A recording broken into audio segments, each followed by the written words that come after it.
Nepal is a landlocked country in South Asia. It is bordered by the People's Republic of China to the north and by India to the south, east and west. The Himalaya mountain range runs across Nepal's northern and western parts, and 8 of the world's 10 highest mountains, including the highest, Mount Everest, lie within its borders. Kathmandu is the capital and the largest city of Nepal. The city is situated in Kathmandu Valley, which also contains 2 other cities, Patan and Bhaktapur. The city stands at an elevation of approximately 1,370 metres and is inhabited by about 700,000 people. Kathmandu is the most developed city in Nepal. This particular area, best known as Kathmandu Durbar Square, lies in the heart of the city.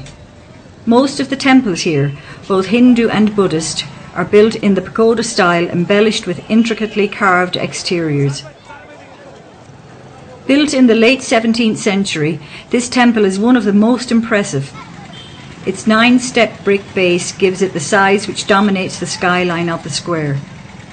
The wooden doorways, pillars, windows and struts are beautifully carved. There are images of Hindu deities both inside and outside the shrine. The palace complex was the royal Nepalese residence until the 19th century and is the site of important ceremonies, such as the coronation of the Nepalese monarch. The palace is decorated with elaborately carved wooden windows and panels. The entire palace complex here is named after a monkey god called Hanuman. One can see a huge stone statue of Hanuman painted all red right next to the main entrance of the palace. Hanuman here is regarded as a powerful protector of the entire Durbar Square. Hanuman Palace complex consists of a huge royal square, imposing a tremendous variety of temples dedicated to different Hindu gods and goddesses. Most of the buildings we see here date from the 15th to the 18th century. This huge stone image of Bhairav represents deity Shiva in his destructive manifestation. It is undated, but was set in its current location by King Pratap Malla after it was found in a field north of the city.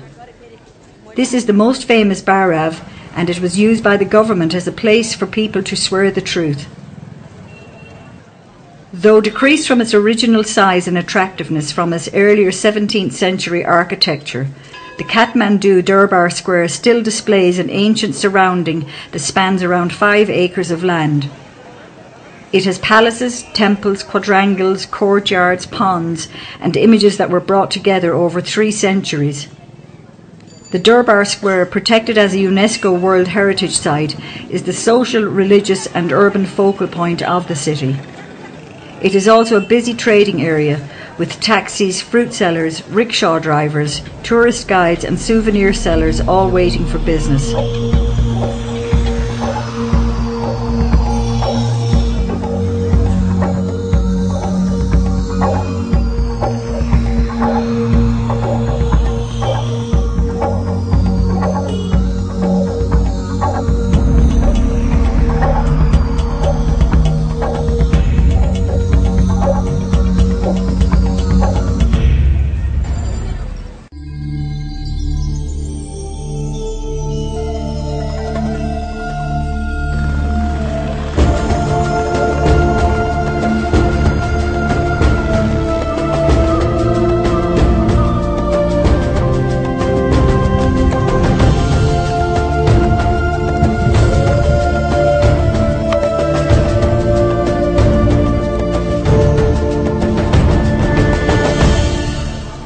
Basically, we provide you the accommodation in the lodge, and in the lodge you'll get a room with the bed and a pillow, but you have to have your own sleeping bags.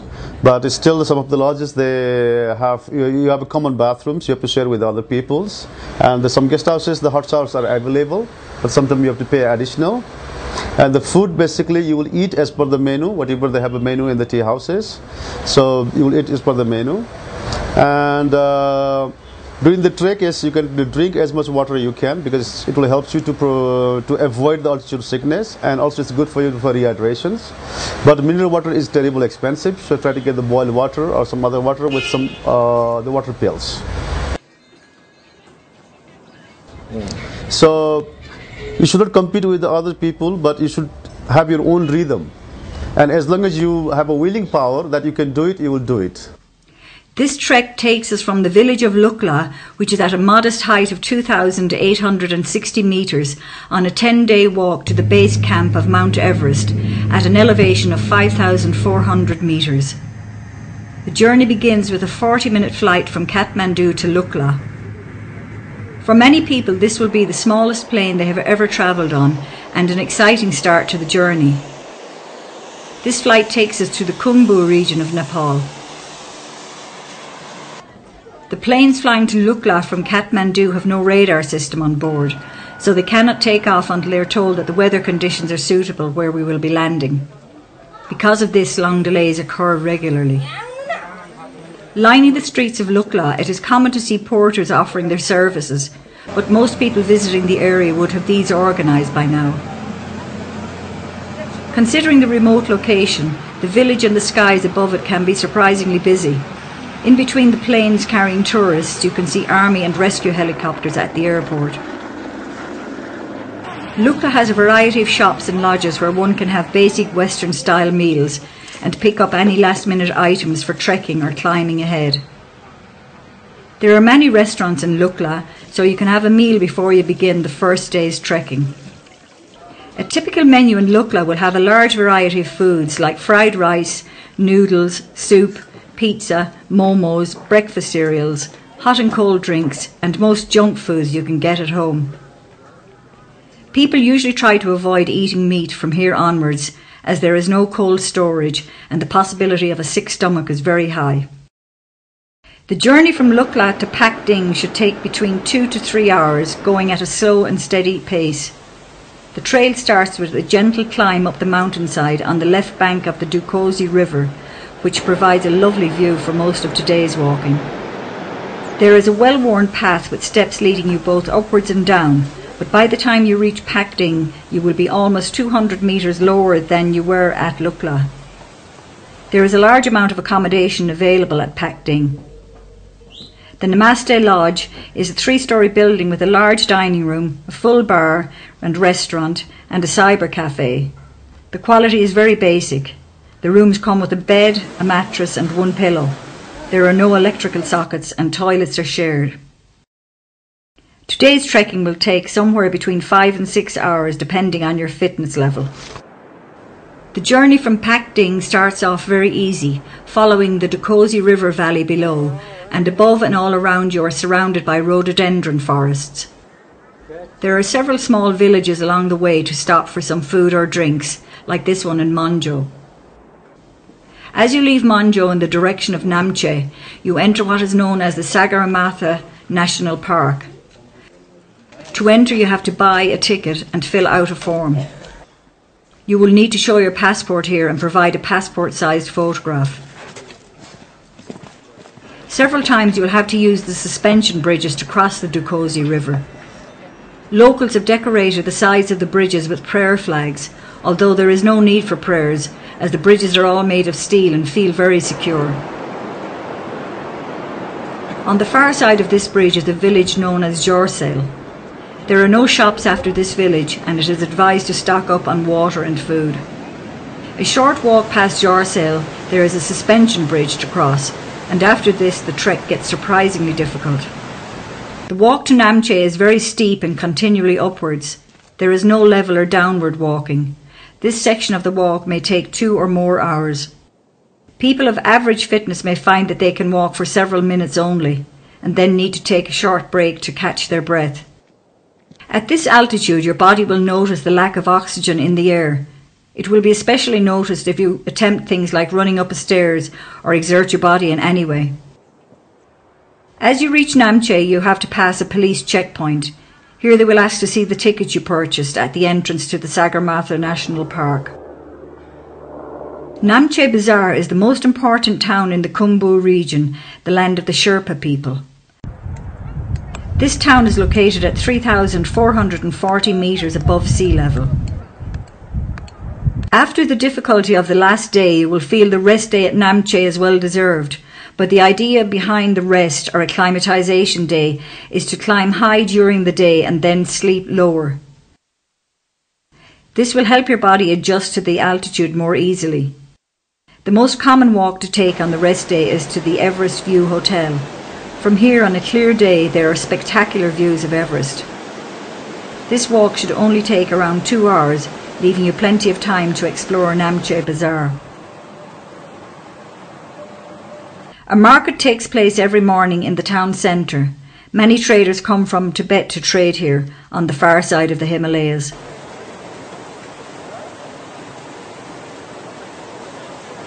Looking from a distance, it looks like a second-hand clothes market, with everything spread out on the ground. But in fact, most of the goods you will find here are new imitation climbing gear. There is a big difference between the tourist prices and local prices, so if you want to buy something here and have a porter or a guide, get them to make the purchase for you.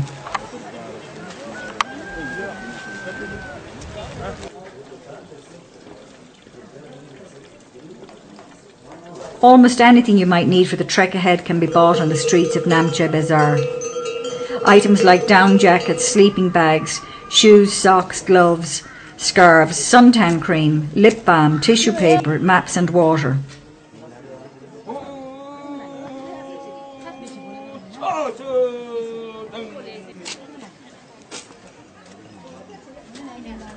Namche Bazaar has many internet cafes, making it one of the few places in the region where trekkers can access the internet. The internet cafes connect via satellites, and so the resulting connection speed is slow. The village also contains a German bakery, well known in the region for providing good quality Western food, including pizza.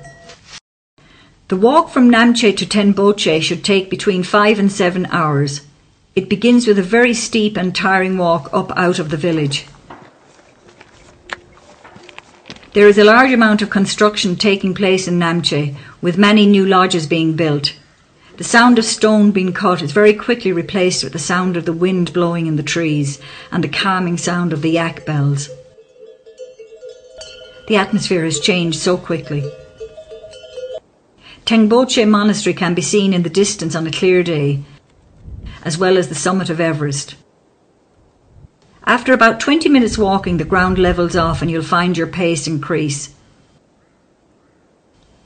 After an hour or two of level, easy trekking, you have to walk downhill, losing much of the altitude you gained over the last day, so you can use this old bridge to cross the river.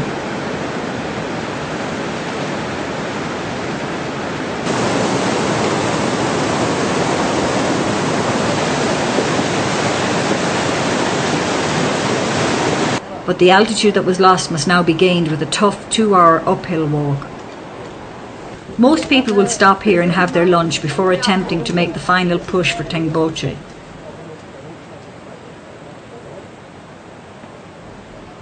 The price of a bottle of soft drinks here might be 50% higher than it was in Lukla, although meals like rice, soup and bread will be mostly the same. The lack of oxygen in the air is really noticeable at this stage. Only the Sherpas seem to be able to scale this steep hill at a reasonable pace. Everyone else is choosing to take it slow and steady. Tenboche village is located at an altitude of 3,867 metres. In the village is an important Buddhist monastery, the largest in the Khumbu region. The structure was built in 1923 but was destroyed by fire in 1989. It is rebuilt with the help of volunteers and the provision of foreign aid. From here there are great views of Everest and Ama Dablam.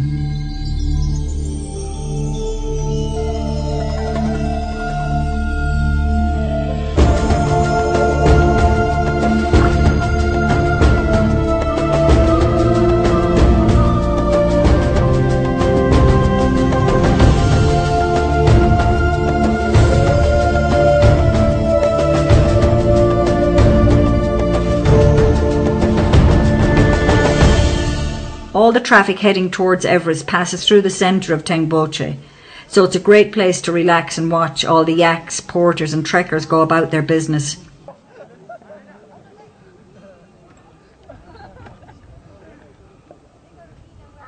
There is a large green area in the centre of the village for camping and several lodges to choose from.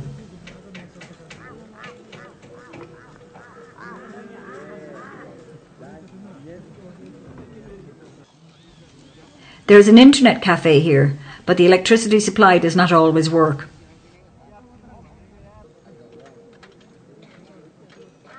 There is a bakery in the centre of the village which claims to be the highest in the world, and at nearly 4,000 metres it's easy to believe.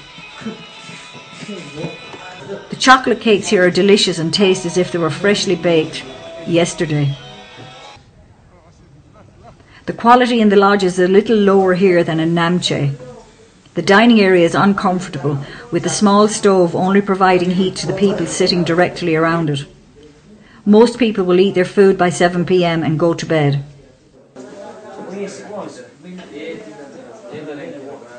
The walk from Temboche to Dingboche starts off gently sloping downhill, but shortly after crossing the river, we head uphill and spend most of the day walking along the river valley. Many people visiting this region of Nepal will only go as far as Tengboche, so from here onwards there are less trekkers, porters and yaks along the path.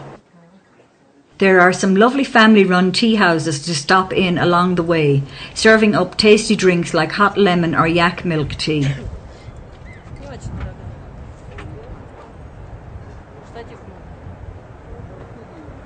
Overall, it is an easy but long day's trekking, with the journey taking up to 6 hours. At this altitude, many people will suffer mild headaches and shortness of breath.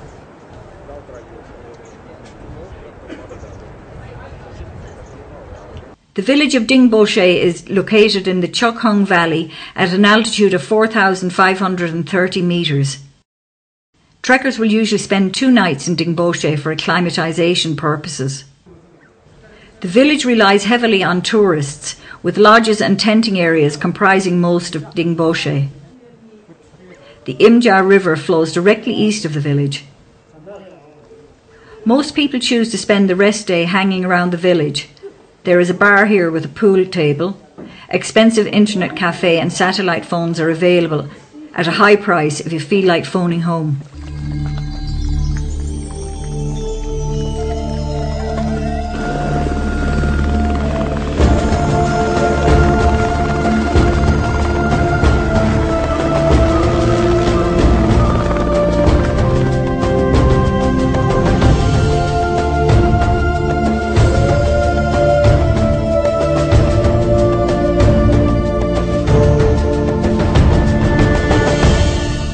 The day starts off with a steep climb up the edge of a hill, providing a great view down into the Chokhung Valley, with Island Peak visible at its end.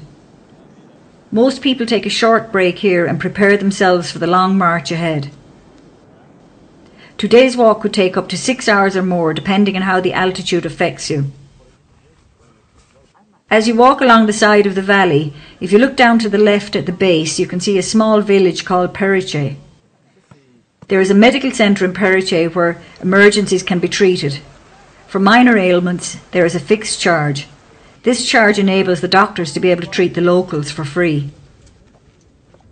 Most of the walking today is along relatively level ground. There are a few signs of civilization along this route, so if you need to refresh with a drink or some food, do so at the nearest available shop.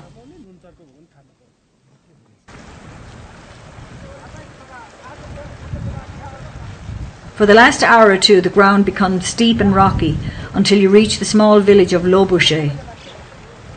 Compared to places like Dingboche or Tengboche, there is not really much here. 2 or 3 lodges and a camping area make up Lobuche. The village is quite exposed, and the high winds can cause a lot of dust to blow around the village. Because of this, most trekkers choose to relax indoors. The number of trekkers passing through this village can vary greatly, and it is common for there to be no accommodation available. Guests may be asked to share a room with a stranger or even sleep on the dining room floor. There is no way around this, as the nearest lodge is many hours' walk away.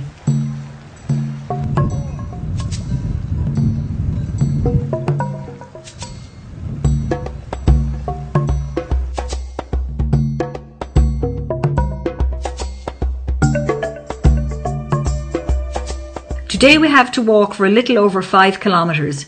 It does not sound like much, but at this altitude it may take anywhere up to 5 or even 6 hours. There is no clear path and you have to walk over loose rocks, which add to the difficulty. The small village of Gorak Shep is actually the original base camp for climbers heading towards the summit of Everest.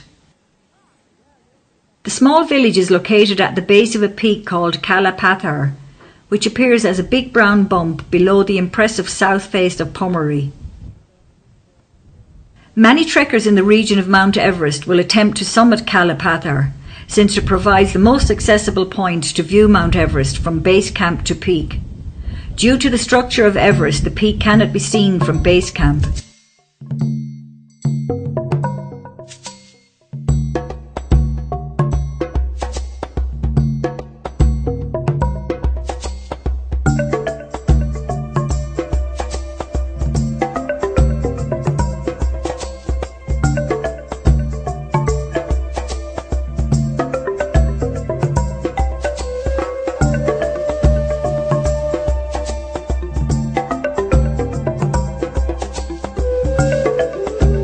The final part of this trek, the 3-hour walk to base camp, is difficult and dangerous.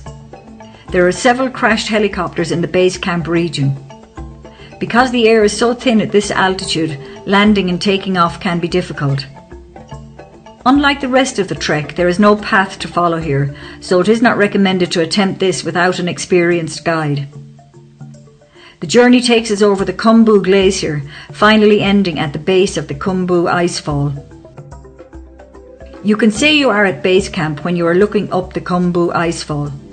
The icefall is regarded as one of the most dangerous stages of the South Col route to Everest summit. Depending on what time of year it is, you may see the tents of support crews for climbers attempting to summit Everest. The months of April and May being the busiest times at base camp.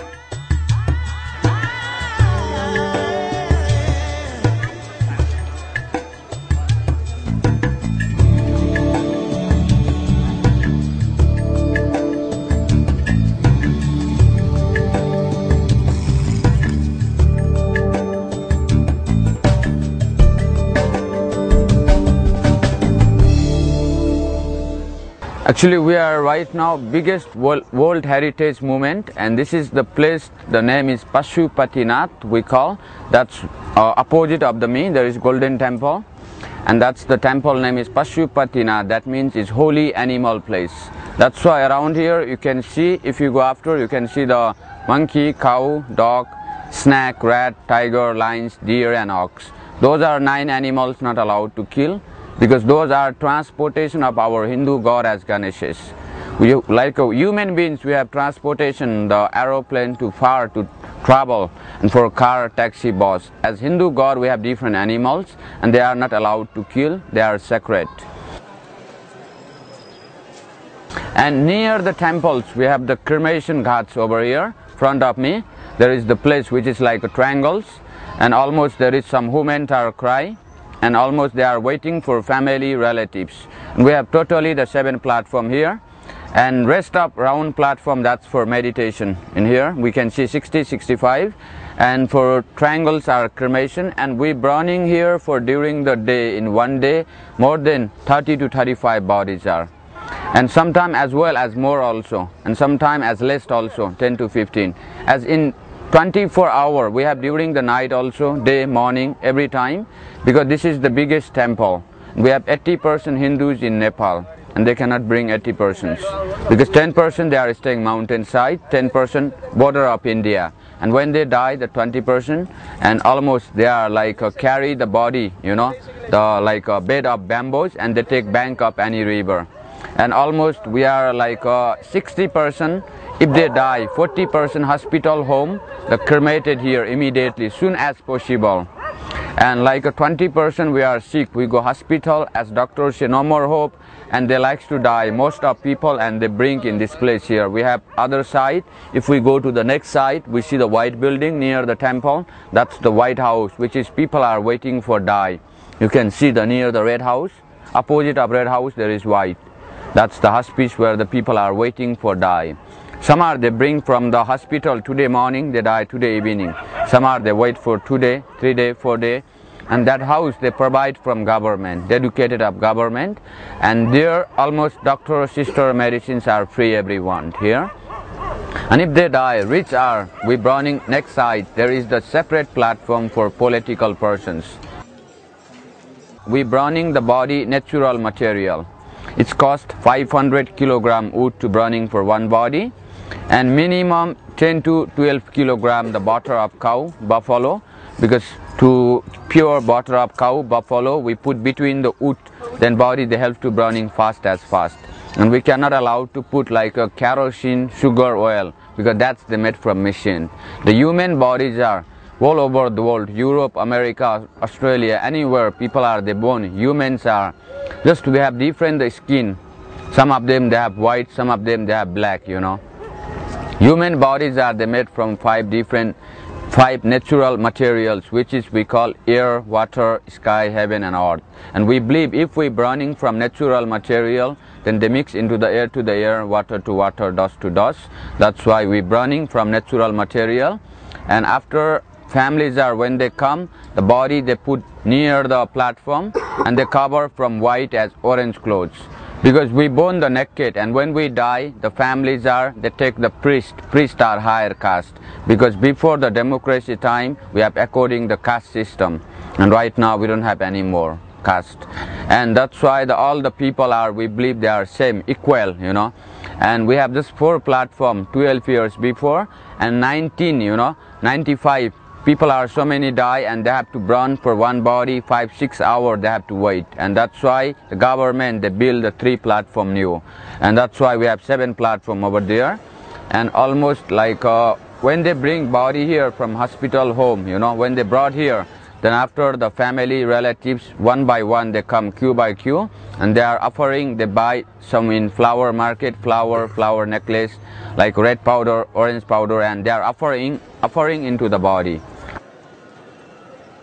And some rich people are, they are wearing, you know, the necklace of gold, and some are ring, silver, and that's never burning, you know. And they mix in ash, and they push into the river, the ash they push in river, and sometimes they are going to search, and sometimes they found. And that's why they go to searching in there, if they are lucky, you know. And some of them not belongs to. This is the river, name is Bagmati, and this is come from the mountain, from the Himalaya. And this is the follows to the Ganges in mix in the Banarasi in India. And this river name is Bagmati, because this is come from the Himalaya, and they went more than 200 kilometers down in earth, and they come from the mouth of tiger. And that's why we call the Bagmati. Bagmati means, Bag means tiger, Mati means water. This is come from inside the tiger mouth, this water. We have 108 temple around in this place, and temple those are dedicated of Shiva. Shiva is the main god, because golden temple is Shiva, the biggest temple around here. And 108 temple, and middle of the temple there is a small statue which is symbol of Shiva we call. And inside the statue they are worship from the like a red color, yellow color, flower. Every day morning 5 to 6 o'clock, priests they go inside, they worship from red color, yellow color, incense, candle. That time they rent the belt. We have big belt also, more than 300-400 years old belt. Some are like 100 to 500 years old temples are. Because 108 temple, there was not built the one king, there was built the 108 king. Different time there was built the different kings are.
So right now you are in the oldest city of Nepal, and it's called in Bhaktapur, and Bhakta it means devotees and Pur means city.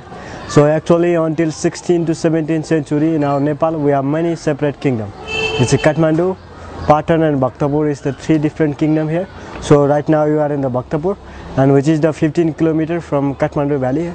So and right now you are in the main square of this place, and it's called the Darbar Square, and Darbar means the royal palace and square means the area.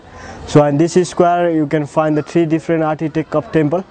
So and first one you can find in the pagoda, and pagoda is originally from in Nepal, and second one is the Sikhara, which is Indian art, which is, you can find in southern part of India.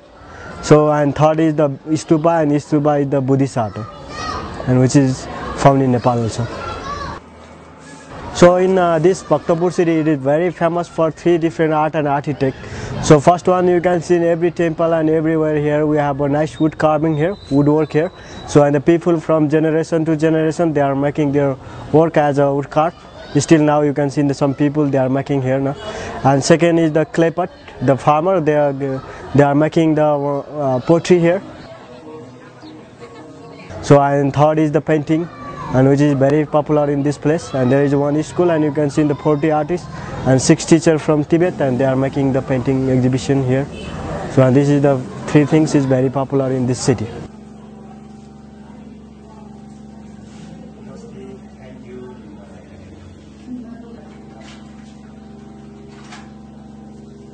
And you see there is a one column, there is the column there, and that's the king. And he is the second last king of this place, and his name is Bhupatendra Malla. So and you have a praying statue inside of the Golden Gate. There is a beautiful temple here as a Kumari, and Taleju temple inside here. We'll go to look there also. And you see these all are the buildings here, and these are the king palace. So when we have a separate kingdom, and that time these all are the buildings, they are the palace here. But nowadays in the government they provide as a national art gallery in the museum. And there is a black window one, there is a fine carving, and which is the 55 window palace here.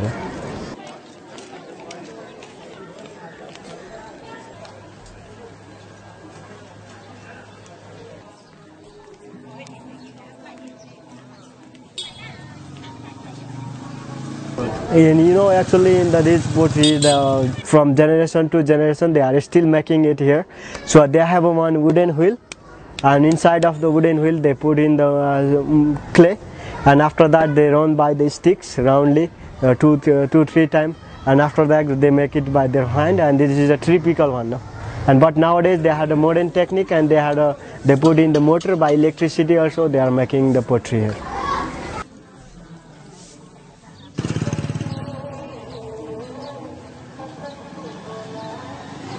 Actually, when the people, this is the city, it was the old heritage UNESCO monument. So, and some the people when they are making the houses, build a house like this, and the municipality they provide them for the nice woodwork, wooden door and windows for them.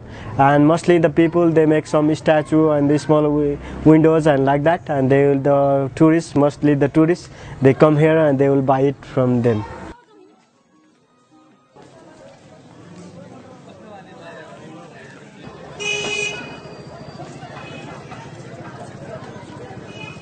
Mostly our incoming shows, some more than 80% people they are the farmer here in Bhaktapur city, and some people they do as a business.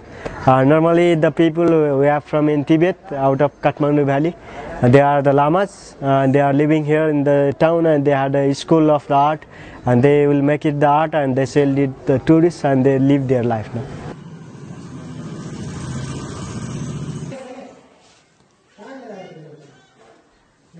And actually the history, we have a full of history in these places, no? And you know in Nepal we have a separate kingdom. So at that time when we have separate kingdom in the Kathmandu valley, so this is the capital city of Kathmandu valley.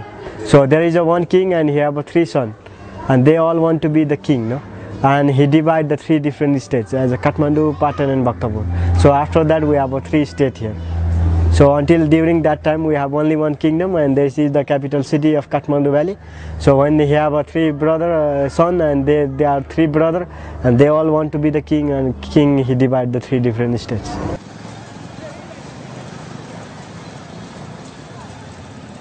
So and you can see there is a big bell every Darbar square when you go to here. Yeah, and there is a big bell, and because of that bell we don't have a communication here.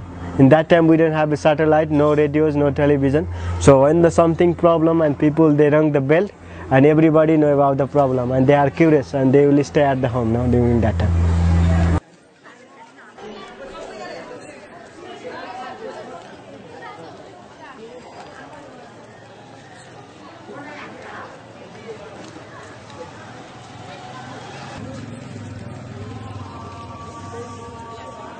And it is all together we have a 6.0 square kilometer in this city.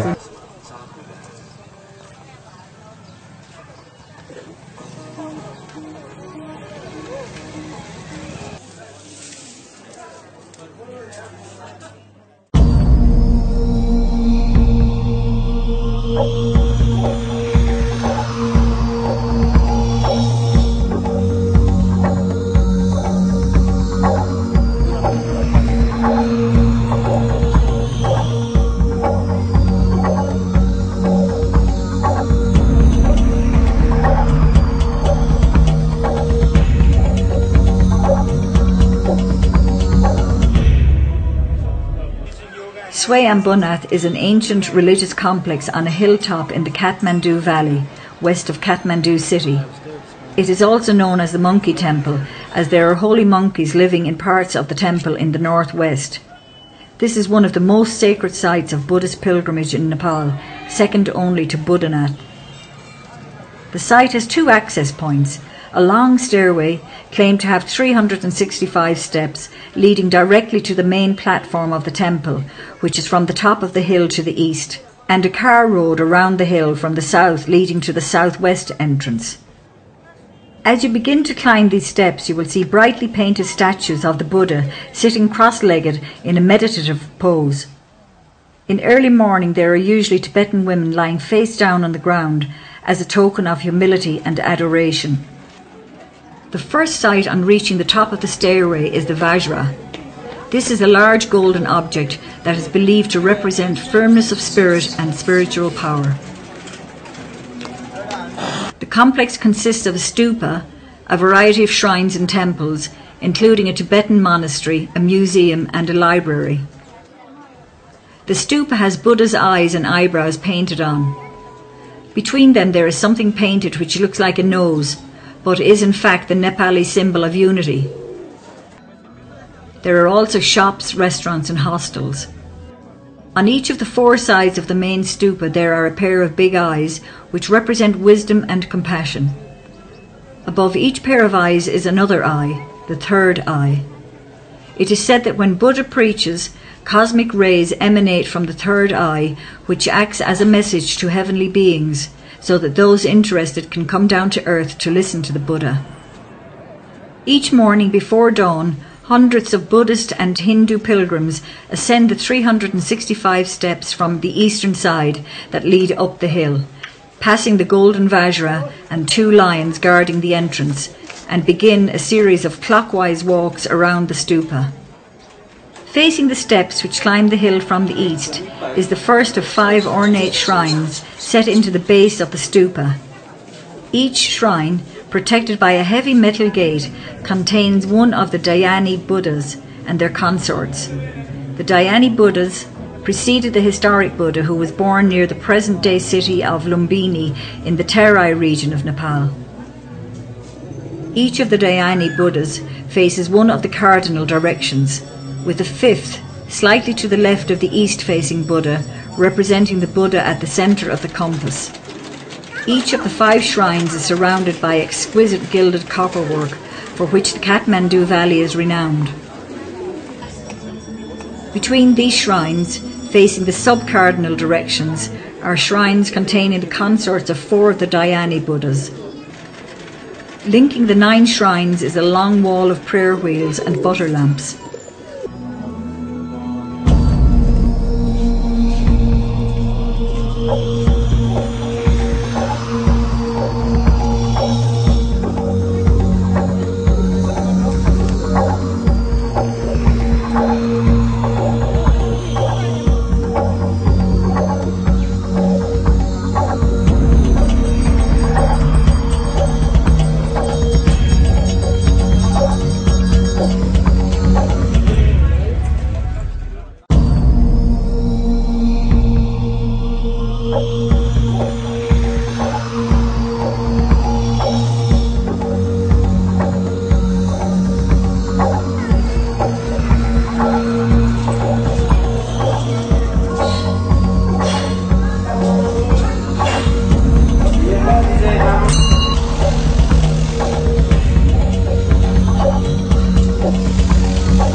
Budnath Stupa is not only the largest stupa in Nepal, but also one of the largest stupas in the entire world.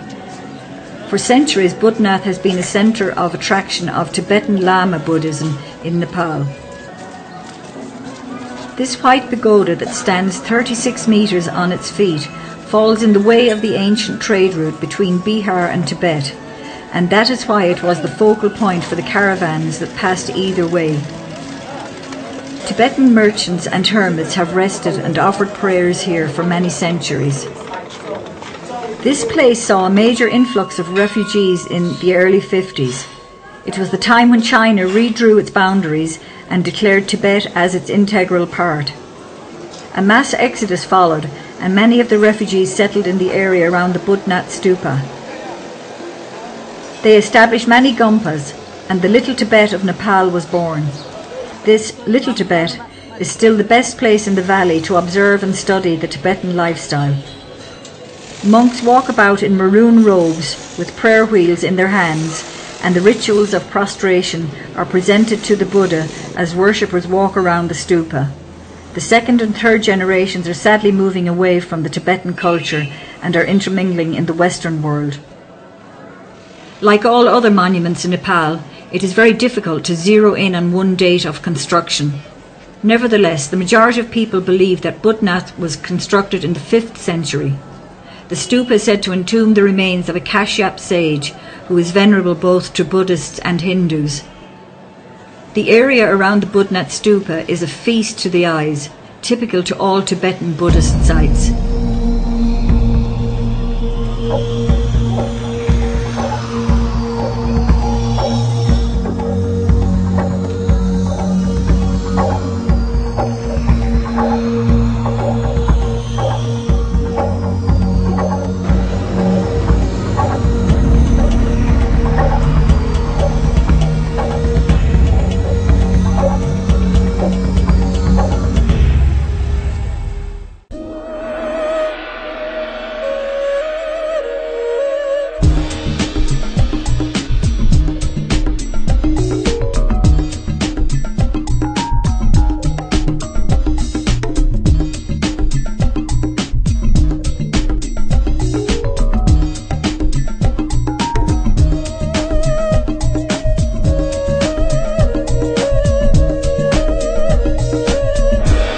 You are now in Patan Darbar Square, one of the second largest city of Nepal. It is historical city. In Nepal has 3 historical city, which are Kathmandu Darbar Square, Patan Darbar Square, and Bhaktapur Darbar Square. We have written history 700 years before Christ. 300 years after Christ was Kirati period. In Nepal, the Kirati dynasty, their faces were like Chinese, Korean, Japanese. They had ruled Nepal 1000 years.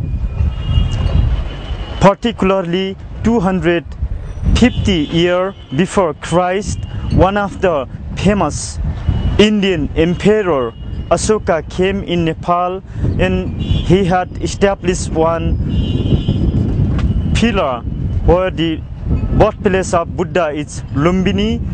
Here in Patan, 4 stupa which are indicated: east side, west side, north side, south side. So if you go from here, it takes 20 minutes. It is the evidence of first dynasty of Nepal.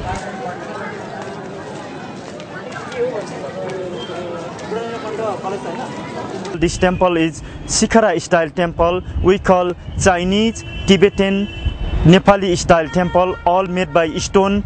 This temple is dedicated to Krishna and his girlfriend Radha Krishna. Krishna has 1600 girlfriends. Krishna is God of love. This temple will be open only one day after Krishna birthday. This year we had 23rd of August Krishna birthday, and 24th of August was open this temple. All public people enter and worship. The god of love, Krishna. That temple was built 1637. It had taken time to complete. 18-year construction were started 1620 and it was completed 1647. It has 21 pinnacles, all are gold plated. One of the famous Sikhara style Indian Mughal influence we call, all made by stone. Here will be great festival, occasion of Krishna birthday. 23rd of August was Krishna birthday.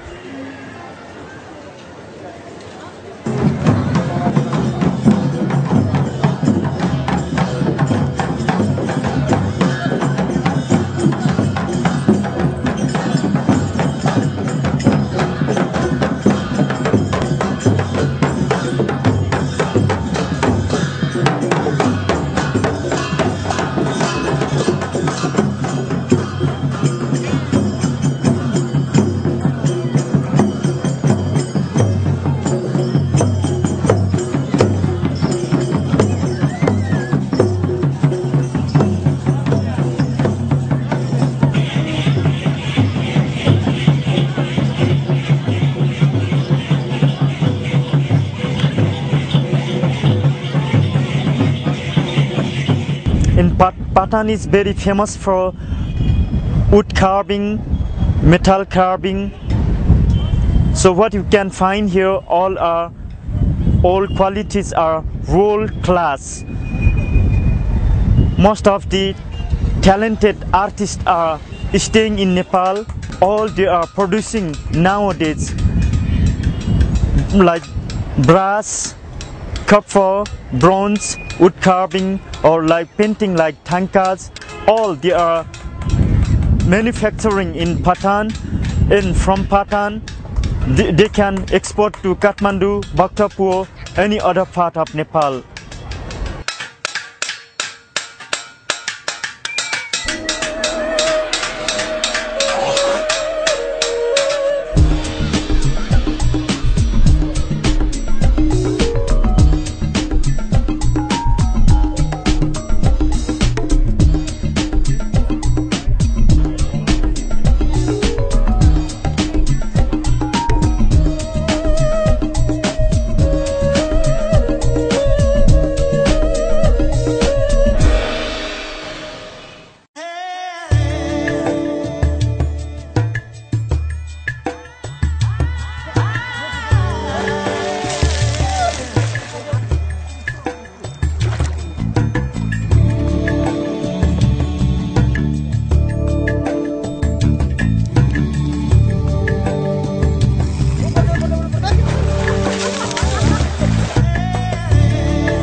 Chitwan National Park is situated 90 kilometres southwest of Kathmandu.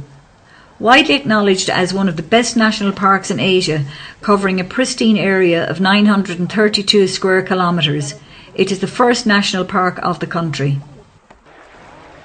Established in 1973 to preserve a unique ecosystem of significant value to the entire world, the park is situated in the subtropical inner Terai lowlands of south-central Nepal.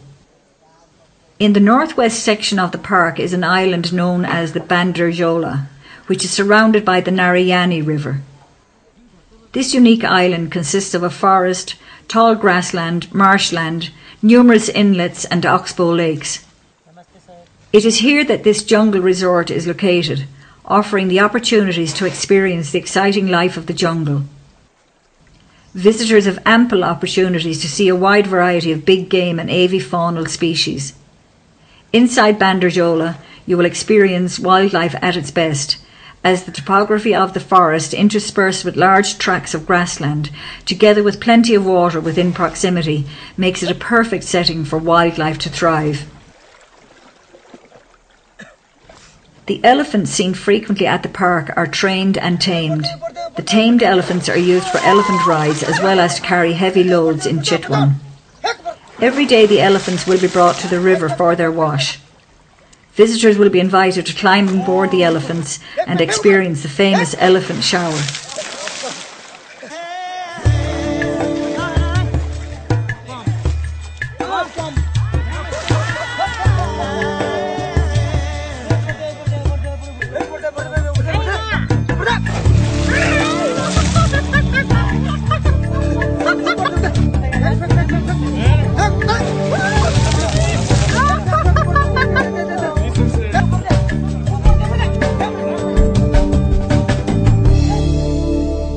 The Jungle Walk Tours allows you to explore several different habitat areas, from the floodplain grassland to the dense sal forests, where you can get a great opportunity to spot animals at your own pace.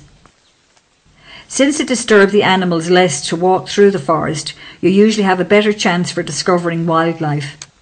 When walking through the jungle, you will also get a chance to see the different kinds of plants and herbs in the national park. While taking the tour, it is common to come across holes in the ground dug by the sloth bears. Bear? Yeah, it's a bear dig the hole especially for the termite.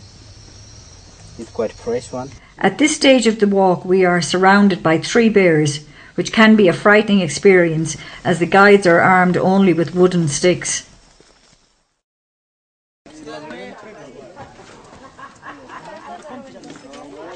One of the best ways to view the flora and fauna of Chitwan is by taking a safari ride on an elephant, as it enables you to penetrate deep into the jungle through tall grasslands. Seated high on the back of a trained elephant, exploring the grasslands and core area of the park, you become an integral part of the life of the Chitwan National Park. The elephant safari, though not the most comfortable ride, is an amazing experience, and it doesn't take long to spot at least a rhino in these forests. Let's go.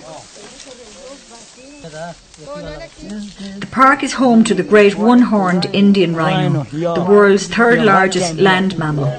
They feed on grass, which is also their normal habitat, and move alone or in groups. A dugout canoe ride over the shallow rapids of the Rapti River flowing through wide grassland gives you the opportunity to view exotic species of birds. Crocodiles can be seen basking in the sun along the banks of the river, but always from a safe distance. The canoe ride lasts about 45 minutes and it can be incredibly relaxing, listening to the swish of the water and the sounds of the birds singing. The best time to take the canoe ride is either at sunrise or sunset, when the skyline can be spectacular.